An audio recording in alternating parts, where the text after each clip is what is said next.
Bueno, nik uste azken baten hor drogatu inbeitu.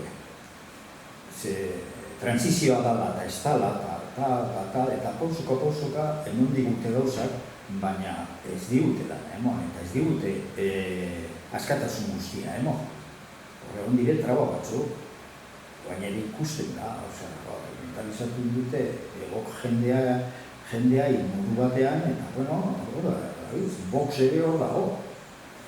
Ordon, zerreitik ibili gara?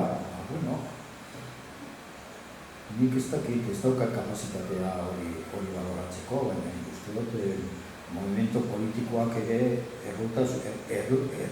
erru handia daki.